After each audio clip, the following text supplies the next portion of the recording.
तो आज आम फिजिकल एजुकेशन किसी इंपोर्टाट क्वेश्चन आम आलोचना करवा।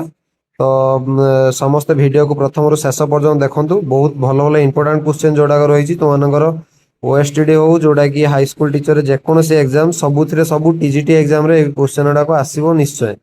तो समस्त वीडियो को निज ग्रुप रे शेयर कर दियो, निज सांग मानक शेयर कर दियो एवं कमेंट माध्यम रे आंसर देवाई चेष्टा करो। जदि चैनल को प्रथम थर आसता हो ताले चैनल को सब्सक्राइब कर दियो, वीडियो को लाइक करो, कमेंट करो एवं निज ग्रुप मानक रे शेयर कर दियो। तो चलो आम बर्तमान प्रथम वीडियो को स्टार्ट करवा जोटा कि प्रथम क्वेश्चन रही तुम मानकर among elite endurance athlete the stroke volume remains up to.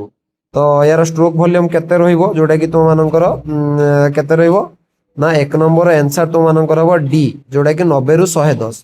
तो तापरे नेक्स्ट क्वेश्चन देखिबा जोटा कि तुम मानकर 2 नंबर रही which of the following pairs is incorrectly match. कोटा माने मैच करू नहीं। तो समस्ते आंसर देवाई चेष्टा करो। तो एटा तुम राइट आंसर हम जोटा कि तुम option number A Paget two factor theory. तापरे तुम नेक्स्ट जोड़ा रही 3 नंबर। तो 3 नंबर रे the type of communication that the teacher has in the classroom is termed as. तो एटार आंसर कौन हम जोटा कि 3 नंबर आंसर तुम हम 3 नंबर आंसर हम तुम सी ग्रुप कम्युनिकेशन। तापर तुम 4 number hypoxia refers to. Hypoxia कोटा रेफर्स करे ना हाइपोक्सिया एटा आंसर हम तुम 4 नंबर आंसर हम तुम C indicate oxygen reaching to tissue. तापर तुम 5 नंबर क्वेश्चन कौन अच्छी ना how many number of spike may be use by a athlete in spike shoes. तो यहाँ केत नंबर आंसर कौन हम 5 नंबर रो। तो 5 नंबर आंसर हम तुम 5 नंबर ए 11। तापर 6 number the gene doping appears on provided list for the first time in which year। तो एटार राइट आंसर कौन है जोटा कि 6 नंबर राइट आंसर है डी 2003। तापर तुम 7 नंबर अच्छी 7 नंबर कौन अच्छी ना the biofeedback is related with. तो बायोफीडबैक तार आंसर कौन है 7 नंबर। तो 7 नंबर आंसर है फिजियोलॉजी जोटा कि ऑप्शन नंबर ए। तापर तुम अच्छी 8 नंबर क्वेश्चन कौन अच्छी density factor of sports training is. तो आंसर कौन हम 8 नंबर। तो 8 नंबर आंसर है तुम less recovery time. 8 number answer है 8 number C less recovery time. तापर तुम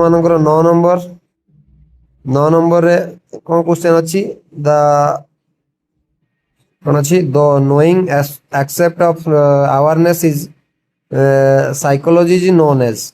तो 9 नंबर आंसर कौन है ना 9 नंबर आंसर है तुम 9 नंबर बी। तापर 10 नंबर कौन अच्छी the physical exercise stimulus apply lead to enhance the hormonal responsiveness is condition of. तो 10 नंबर आंसर कौन हम ना 10 नंबर आंसर है तुम लो वॉल्यूम 10 नंबर सी। तापर 11 नंबर। तो 11 नंबर क्वेश्चन कौन अच्छी which of this is not an example of neuro transmitter. गोटा न्यूरो ट्रांसमीटर रो एग्जाम्पल नुहे। तो 11 नंबर रे तुम 11 नंबर आंसर है 11 नंबर डी मैग्नेशियम। हाँ 11 नंबर डी तुम है मैग्नेशियम।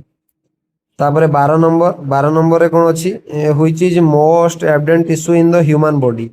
तो 12 नंबर कौन है आंसर जोटा कि 12 नंबर क्वेश्चन अच्छी 12 नंबर आंसर है तुम 12 नंबर बी।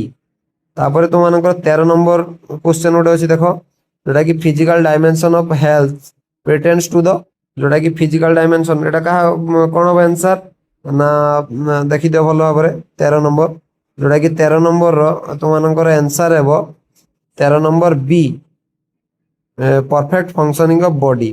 तापर तुम 14 नंबर।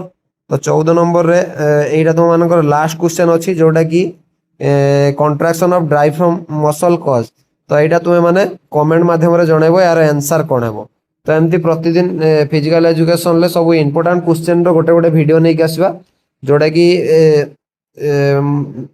सबुदिन एग्जाम रे आसीबो जोटा कि तुमर ओएसटीडी एवं एसएसबी एलटीआर आरएसटी जहाँ भी किछि तुमनकर एग्जाम हबो सबुथिरे ही क्वेश्चन आसीबो तो समस्ते निज निज ग्रुप रे शेयर कर दियो रहिली देखा हबो नेक्स्ट वीडियो रे धन्यवाद।